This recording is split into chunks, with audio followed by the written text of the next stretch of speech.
Hello students, good morning. जय श्री कृष्णा, राधे राधे। कैसे हैं आप सब? बढ़िया हो? चलो, फर्स्ट यूनिट में अपने फर्स्ट चैप्टर कंप्लीट हो गया है। आज अपन बात कर रहे हैं second topic and new topic की बात कर रहे हैं। ठीक है, बात करेंगे अपन पीस्यूडो फोर्स क्या होता है। क्या पीस्यूडो फोर्स क्या होता है, मतलब आभासी बल। पीस्यूडो फोर्स क्या होता है, देखो समझते हैं पहले इसको अपन। बेसिक चीज, जैसे कोई खंबा है, उसको पकड़कर अपन अगर अपन उसके चारों तरफ घूमते हैं, घूमते नहीं घूमते, ऐसे पकड़ते हैं, ऐसे अपन होके उसके चारों तरफ ऐसे राउंड करते हैं, घूमते हैं। जब अपन उसके चारों तरफ ऐसे घूमते तो अपने को लगता है कि अपने को पीछे से कोई खींच रहा है। क्या है? अपने को कोई पीछे से खींच रहा है, पर ऐसा नहीं है। अपने को वो क्या होता है, कोई खींच कोई भी नहीं रहा है। अपने को आभास होता है कि हाँ, अपने को कोई पीछे की ओर खींच रहा है। एग्जाम्पल देखो, जैसे कि अपन बस में बैठे हैं, अगर बस अचानक से रुकती हो तो अपन आगे की ओर होते हैं, और जब बस चलने लगती है अचानक से तो अपन पीछे की ओर हो जाते होते हैं। तो अपने को ऐसा प्रतीत होता है या फिर लगता है कि अपने को कोई पीछे खींच रहा है या फिर अपने को कोई धक्का मार रहा है। ठीक है, वो जो आभास होता है अपने को, वहाँ पे कोई भी नहीं है जो आपको धक्का मारेगा या पीछे की ओर खींचेगा। कोई भी ऐसा व्यक्ति नहीं होगा जो आपको बस के अंदर धक्का मारेगा या फिर पीछे की ओर खींचेगा। वो अपने को आभास होता है। क्या? वो अपने को आभास होता है कि हाँ, अपने को कोई धक्का मार रहा है या फिर पीछे की ओर खिसका रहा है, खींच रहा है। ठीक है, ये होता है आभास, आभासी बल। इसी को आप क्या कहोगे? वास्तविक रूप में आभासी बल। ठीक है, आ जाओ अपन बात करते हैं इसकी डेफिनेशंस की कि पीस्यूडो फोर्स होता क्या है। ऐसा बल जो वास्तविक रूप में कार्य ना करे। क्या? जैसे कि अपने को पीछे से धक्का किसी ने मारा, वो वास्तविक रूप में कार्य नहीं कर रहा है, यानी कि आंखों देखा कार्य नहीं कर रहा है, वास्तविक रूप में कार्य नहीं कर रहा है, पर अपने को क्या हो रहा है? आभास हो रहा है कि अपने को कोई धक्का मार रहा है। तो देखो, पीस्यूडो फोर्स क्या होता है या फिर आभासी बल क्या होता है?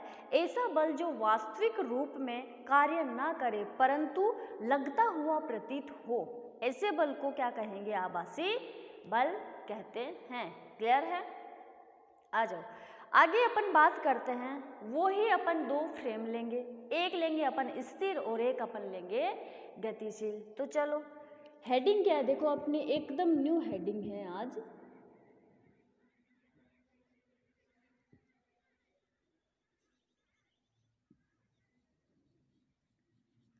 ये लो जी, पीस्यूडो फोर्स। ये अपन ने कोई फ्रेम लिया, ठीक है, एस जो क्या है? स्थिर है। और ये अपन ने कोई एक फ्रेम लिया, क्या? एस डैश जो क्या है? गतिशील है। और कौन से त्वरण से गति करेगा? वहां पे अपन ने विनियत वेग से बात की थी। यहाँ पे अपन बात कर रहे हैं आभासी बल, या इस आभासी बल को आप छद्म बल भी बोल सकते हो। ठीक है, आभासी बल के अंदर अपन वेग ना लेके क्या लेंगे? त्वरण लेंगे। ठीक है, तो जो फ्रेम एस डैश है वो क्या कर रहा है? एक ए त्वरण से या फिर नियत त्वरण से क्या कर रहा है? गति कर रहा है। तो मान लो ये आप पे क्या कर दिया अपन ने? कोई ए त्वरण दे दिया। ये लो जी, ठीक है। अब मैंने क्या किया, माना दो तंत्र है, एस व एस डैश। ठीक है, एस डैश त्वरण जो है वो ए वेक्टर के साथ क्या कर रहा है? दूर जा रहा है। या फिर ये करो, देखो ये जो एस डैश जो अपन ने लिया है ये ए वेक्टर के साथ क्या कर रहा है? इस फ्रेम एस से क्या कर रहा है? यहाँ से दूर जा रहा है। ठीक है, तंत्र एस व एस डैश के मूल बिंदुओं के बीच की दूरी कितनी है? R naught vector. ध्यान से सुनना, ये इसका क्या है? मूल बिंदु। कौन से का है? फ्रेम एस का। और ये कौन से का मेन पॉइंट है? ओरिजिन पॉइंट है फ्रेम एस डैश का। अब क्या बोल रहा है देखो, ये इन दोनों के अंदर स्टार्टिंग देखो, ध्यान से सुनना। दो फ्रेम है एस व एस डैश, ठीक है। एस डैश जो है वो ए त्वरण के साथ दूर जा रहा है। किससे दूर जा रहा है? इस फ्रेम एस से दूर जा रहा है। अब दोनों फ्रेम ओ व ओ डैश के बीच की दूरी कितनी है? आर नोट वेक्टर है। कितनी है? देखो यहाँ से लेके इन दोनों के बीच की दूरी कितनी कर देंगे? Are naught vector. क्लियर है? चलो तो ओ व ओ के सापेक्ष पी का स्थिति सदिश, मान लो यहाँ पे अपन ने क्या कर दिया, कोई पॉइंट पी ले लिया, ठीक है। अब आप लोगों को पता है वहाँ पे अपन ने दोनों फ्रेम क्या किए थे? एक साथ लिए थे।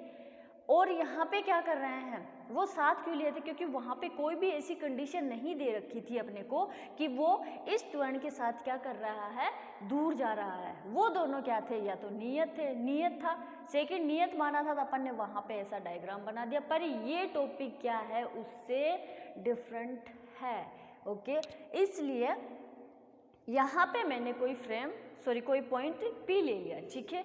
अब पॉइंट पी का ओरिजिन पॉइंट ओ के सापेक्ष स्थिति सदिश क्या हो जाएगा? आर वेक्टर, ठीक है। अब इसी पॉइंट पी का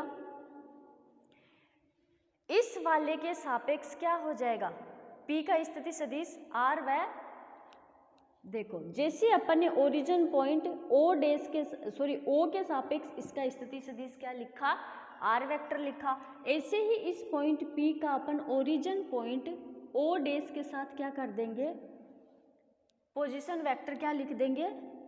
आर वेक्टर डैश। क्लियर है? कुछ भी नहीं किया है, बस इस वाले जो ये फ्रेम एस डैश है इसको मैंने क्या कर दिया? ए त्वरण से उससे दूर कर दिया और उन दोनों के बीच की डिस्टेंस मैंने यहाँ पे क्या लिख दी? आर नोट वेक्टर लिख दी। फिर क्या किया मैंने? कोई यहाँ पे पॉइंट पी लिया एस फ्रेम के अंदर, इस पॉइंट पी का ओरिजिन पॉइंट ओ के सापेक्ष स्थिति सदिश लिख दिया आर वेक्टर, और पॉइंट पी का ओ डैश के सापेक्ष स्थिति सदिश क्या लिख दिया? पोजीशन वेक्टर क्या लिख दिया अपन ने यहाँ पे? R vector dash. क्लियर है? अब क्या करेंगे? देखो आ जाओ, वही अपना O dash plus O dash P, ठीक है। और इसकी डायरेक्शन कहाँ शो कर दोगे आप लोग? ये लो इस साइड, ठीक है। तो क्या आ जाएगा?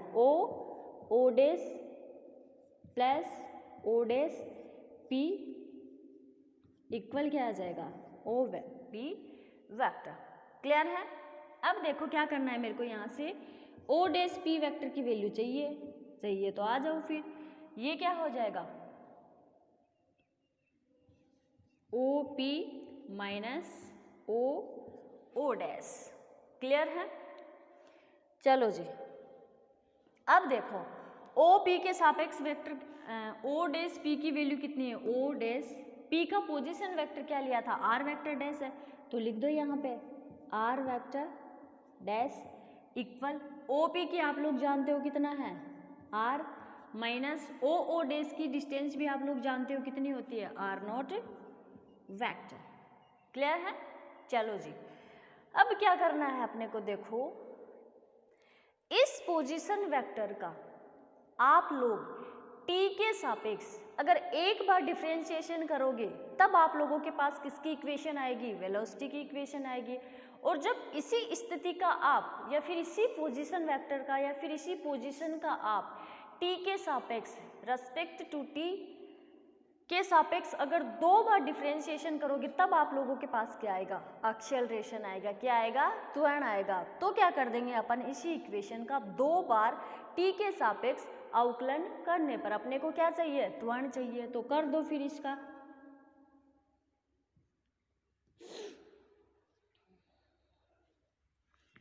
दो बार टी के सापेक्ष अवकलन करने पर, ठीक है।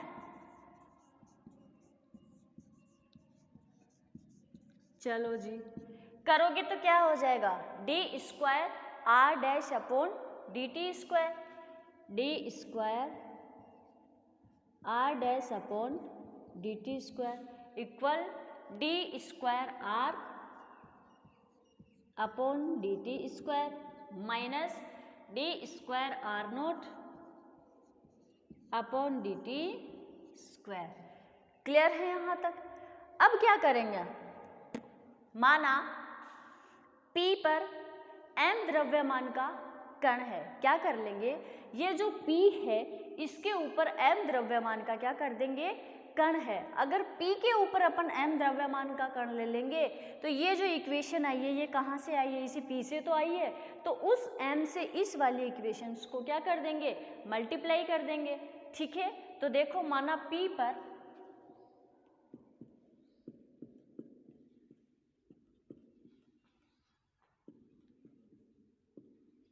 m द्रव्यमान का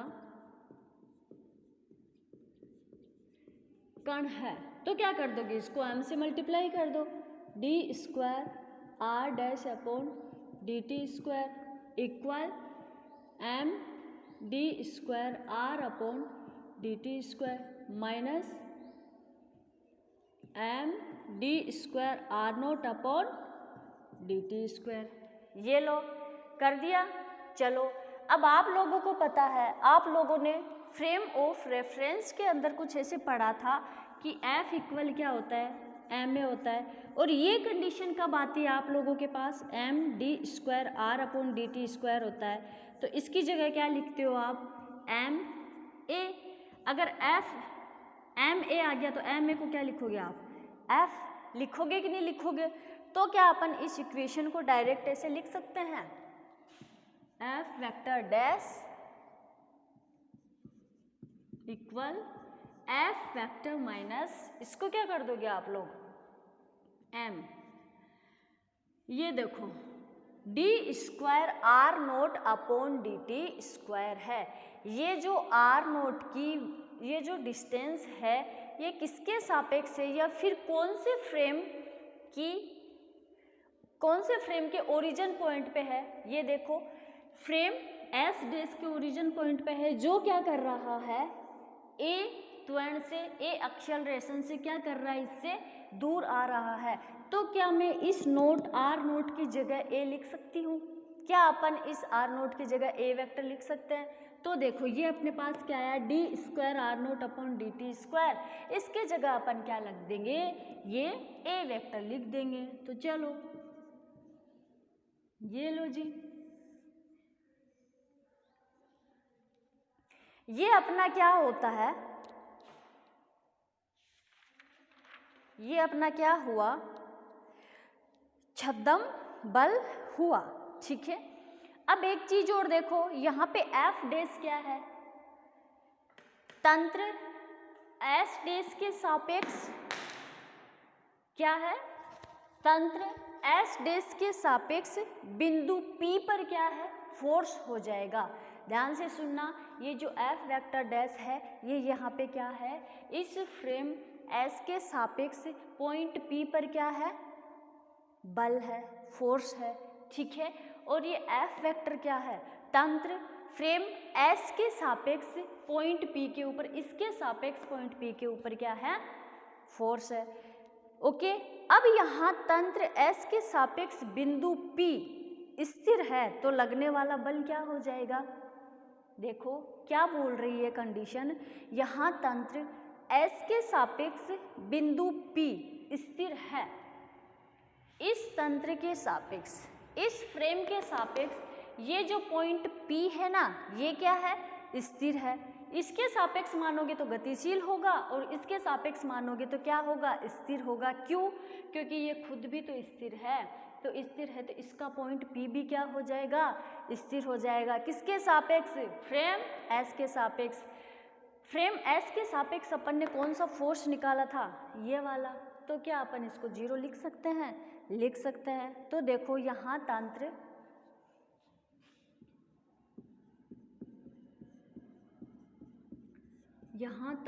S के सापेक्ष पॉइंट P स्थिर है, तो F वेक्टर इक्वल 0 होगा। तो अपने पास इक्वेशन क्या आ जाएगी, F vector equal minus ma। Okay, फिर अपने पास इक्वेशन क्या आई, F factor equal minus M A, और इसी को आप क्या कहोगे, पी सूडो फोर्स कहोगे। तो आ जाओ फिर, ये लो, क्लियर है पी सूडो फोर्स किसे कहते हैं, आ जाओ। अब अपन बात करेंगे, देखो यहाँ बिंदु P पर वास्तविक रूप में कोई बल नहीं लग रहा है। लास्ट में रिजल्ट क्या आके निकल रहा है, देखो यहाँ बिंदु P पर कोई बल नहीं लग रहा है, परंतु S तंत्र S डैश की त्वरित गति के कारण, क्या, परंतु S तंत्र S डैश की त्वरित गति के कारण माइनस एम ए बल जो होता है, बल लगता हुआ क्या हो रहा है, प्रतीत हो रहा है। इस पॉइंट के ऊपर वास्तविक रूप में आप देखोगे ना, इस पॉइंट P के ऊपर कोई भी फोर्स नहीं लग रहा है, परंतु ये जो S है ना, ये S डैश की त्वरित गति के कारण यहाँ पे अपने को कौन सा बल फोर्स लगता हुआ प्रतीत होगा, माइनस एम ए, ओके, जो कि आभासी बल है। आभासी बल क्या होता है, हमेशा गति की विपरीत दिशा में होता है। ये बात याद रख के चलना, आगे बहुत से ऐसे पॉइंट आएंगे जहाँ पे आप लोगों को ये कंडीशन की ज़रूरत पड़ेगी कि आभासी बल जो होता है वो हमेशा गति की क्या होता है, विपरीत दिशा में होता है, ठीक है। अब इसी बल के ऊपर अपन क्या करेंगे, देखो 3 कंडीशन पढ़ेंगे, ठीक है। एक तो लिफ्ट में व्यक्ति का भार पढ़ेंगे और एक लिफ्ट की बात करेंगे। चलो अपन, ये हुआ अपना आभासी बल। अब अपन बात करते हैं, लास्ट में अपने एक पॉइंट आया था कि आभासी बल जो होता है वो गति की विपरीत दिशा में होता है। अब इसको अपन प्रूव करेंगे कि आभासी बल जो होता है वो गति की विपरीत दिशा में कैसे लगता है। इसके लिए अपन 3 कंडीशन पढ़ेंगे और वो पढ़ेंगे लिफ्ट में व्यक्ति की कंडीशन। चलो आ जाओ, हाँ जी, क्वेश्चन अपना इस तरीके से आ सकता है एग्जाम में, सिद्ध करोगे आभासी बल गति की विपरीत दिशा में लगता है। क्वेश्चन क्या आएगा आपके, देखो, सिद्ध करो कि आभासी बल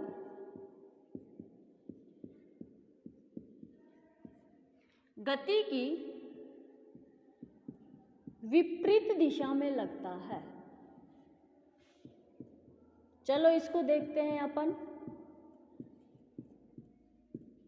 क्वेश्चन इस हिसाब से आएगा आपके, लगता है, ये लॉजिक, ठीक है। अब अपन इसके अंदर बात करेंगे लिफ्ट में व्यक्ति का भार, क्लियर है। कौन सा एग्जाम्पल लेंगे, एक लिफ्ट लेंगे, लिफ्ट में व्यक्ति का भार ज्ञात करेंगे, ठीक है। जब वो ऊपर जाता है तो कैसा भार आता है, जब वो नीचे आता है तो कैसा भार आता है। अगर वो लिफ्ट में व्यक्ति खड़ा है, लिफ्ट टूट जाती है तो फिर उसके साथ क्या होता है, या फिर भार क्या आता है। चलो बात करते हैं लिफ्ट में व्यक्ति का भार। मान लो एक व्यक्ति का द्रव्यमान क्या लिया अपन ने, m है। प्रारंभिक अवस्था में यह व्यक्ति जो है क्या खड़ा रहता है, स्थिर रूप में लिफ्ट में खड़ा रहता है। हेडिंग क्या लिखोगे स्टार्टिंग में, लिफ्ट में व्यक्ति का भार, इसका आंसर है ये, लिफ्ट में व्यक्ति का भार, ओके। मान लो ये अपन ने कोई क्या कर दी, लिफ्ट ले ली, ठीक है। इस लिफ्ट में यहाँ पे अपन ने किसी व्यक्ति को खड़ा कर दिया, ये लो कर दिया। अब देखो ये क्या है, स्थिर खड़ा है, ठीक है। स्थिर खड़ा है तो इसकी वेलोसिटी भी क्या हो जाएगी, ये क्या खड़ा है, देखो ये जो व्यक्ति है ये लिफ्ट में खड़ा है, पर कैसे खड़ा है, स्थिर अवस्था में खड़ा है। जब स्थिर अवस्था में खड़ा है तो वेलोसिटी क्या होगी, 0, एक्सेलरेशन क्या होगा, 0। तो लिख दो यहाँ पे, वेलोसिटी क्या होगी, 0, एक्सेलरेशन त्वरण क्या होगा, 0। होगा कि नहीं होगा। और इस व्यक्ति के नीचे भार कौन सा लग रहा है, mg, लगेगा कि नहीं लगेगा, लगेगा। अब आ जाओ बात करते हैं अपन। तो ये जो व्यक्ति खड़ा है इसके ऊपर वेलोसिटी और एक्सेलरेशन तो दोनों क्या हो गए, जीरो हो गए। अब इसके ऊपर वास्तविक रूप में भार कौन सा लग रहा है, F इक्वल mg लग रहा है। तो यहाँ पे आप लोग लिख दो F इक्वल mg, ठीक है। अब एक कंडीशन मान के चलना, जब आप हेडिंग डालोगे कि लिफ्ट में व्यक्ति का भार क्या होता है, तो लिफ्ट में व्यक्ति का भार स्थिर रूप में खड़ा है तो उसका भार होगा mg। क्यों स्थिर खड़ा है, तो वेलोसिटी और एक्सेलरेशन दोनों क्या हो जाएंगे, जीरो हो जाएंगे, ठीक है। अब अपन बात करते हैं इसकी 3 कंडीशन पढ़ेंगे, ओके। चलो आ जाओ, कंडीशन फर्स्ट देखते हैं। देखो अपनी क्या होगी,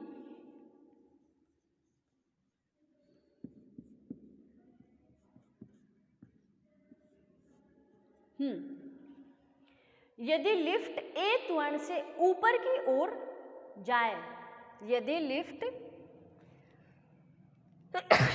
सॉरी, फर्स्ट कंडीशन क्या है अपने, यदि लिफ्ट ए त्वरण से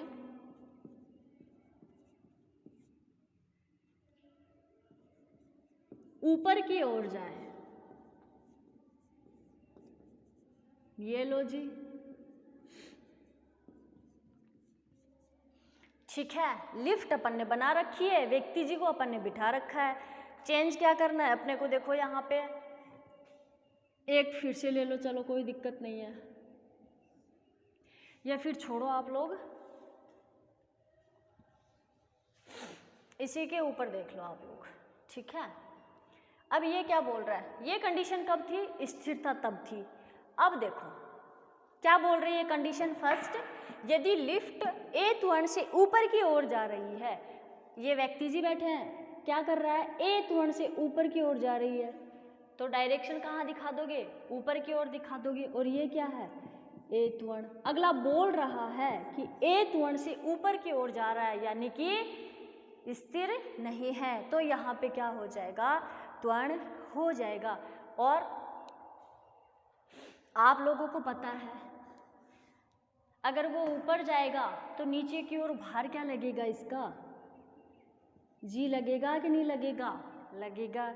अब एक चीज और मान के चलो, अगर नीचे की ओर भार लगेगा तो आप लोगों को पहले भी बताया था कि आभासी बल जो होता है वो वास्तविक दिशा के क्या होता है, विपरीत होता है। अब इसका जो आभासी त्वरण है या फिर आभासी बल है वो कहाँ जा रहा है, ऊपर की ओर जा रहा है, पर इस व्यक्ति का जो आभासी त्वरण है वो कहाँ की ओर लगेगा, इस वास्तविक त्वरण से विपरीत दिशा में लगेगा। तो अगर त्वरण इधर जा रहा है तो वास्तविक त्वरण कहाँ, सॉरी वास्तविक त्वरण कहाँ लग जाएगा भाई, नीचे की ओर, ये लो एलो जी। क्या बोला, यदि लिफ्ट माना ए त्वरण से ऊपर की ओर जाती है, ए त्वरण से क्या कर रही है, ऊपर की ओर जा रही है। यहाँ लिफ्ट क्या है, अजड़त्व तंत्र है, जो क्या है ए त्वरण से ऊपर की ओर जा रही है। तो आभासी त्वरण जो होगा, आभासी, ये कौन सा त्वरण है, आभासी त्वरण है, और ये कौन सा त्वरण है, वास्तविक त्वरण है। तो क्या बोलते हैं, जो आभासी त्वरण होता है वो वास्तविक की विपरीत दिशा में होता है। तो इसको मैंने क्या कर दिया, यहाँ पे विपरीत दिशा में दिखा दिया। तो कुल त्वरण अपने को निकालना है, तो कुल त्वरण कितना हो जाएगा, टोटल एक्सेलरेशन कितना हो जाएगा यहाँ पे, g प्लस ए होगा कि नहीं होगा, g प्लस ए होगा कि नहीं होगा, होगा। तो देखो एक चीज मान के चलना, अपन किसका भार निकाल रहे हैं, इस व्यक्ति का भार निकाल रहे हैं, ना कि इस त्वरण वाले का निकाल रहे हैं, ठीक है। किसका निकाल रहे हैं अपन, इस व्यक्ति की बात कर रहे हैं। अब व्यक्ति पर लगने वाला कुल बल कितना हो जाएगा, तो देखो व्यक्ति पर लगने वाला कुल बल कितना हो जाएगा, F वेक्टर डैश है। कितना हो जाएगा? एफ वेक्टर डैश है, तो क्या हो जाएगा? एफ वेक्टर डैश इक्वल जी प्लस ए पर क्या हो जाएगा? एम जी प्लस ए होगा कि नहीं होगा?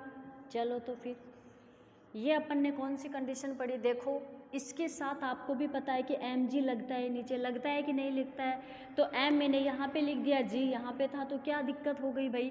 पर ये क्या है? ये त्वरण वास्तविक, ये आभासी त्वरण है, ये वास्तविक त्वरण है। तो आभासी त्वरण जो होता है वास्तविक की विपरीत दिशा में होता है। तो अगर वास्तविक त्वरण ऊपर की ओर जा रहा है तो आभासी त्वरण कहाँ आ जाएगा?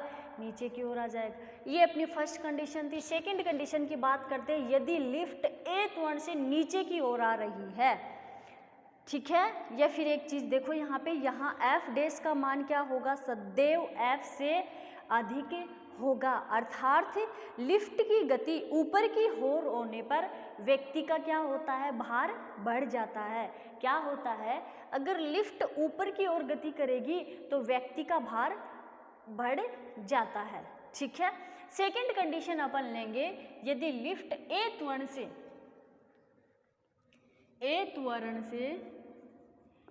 नीचे की ओर आ रही है, ठीक है, अगर नीचे की ओर आ रही है तो इसकी डायरेक्शन कहाँ शो कर देंगे अपन? नीचे की ओर शो कर दो, कर दी। अगर वास्तविक त्वरण नीचे की ओर आ रहा है तो आभासी त्वरण कहाँ चला जाएगा? ऊपर। ये लो, हुआ कि नहीं हुआ? क्लियर है यहाँ तक? अब देखो, अगर ऊपर की ओर चला जाएगा तो टोटल त्वरण कितना आ जाएगा? प्लस को हटा दो, माइनस आ जाएगा। क्यों?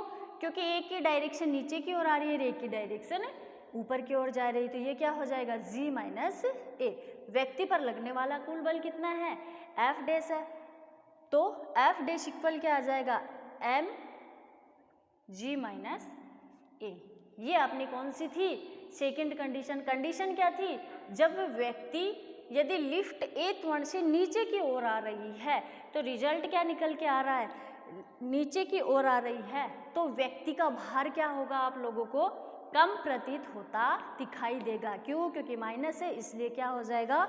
कम प्रतीत होता आपको दिखाई देगा। क्लियर है? ऐसे ही थर्ड कंडीशन अपने पास होती है कि यदि लिफ्ट टूट जाए, क्या होए? यदि लिफ्ट जो है वो ना तो ए त्वरण से ऊपर की ओर जाए, ना ए त्वरण से नीचे की ओर आए, तो फिर क्या हो जाए भाई?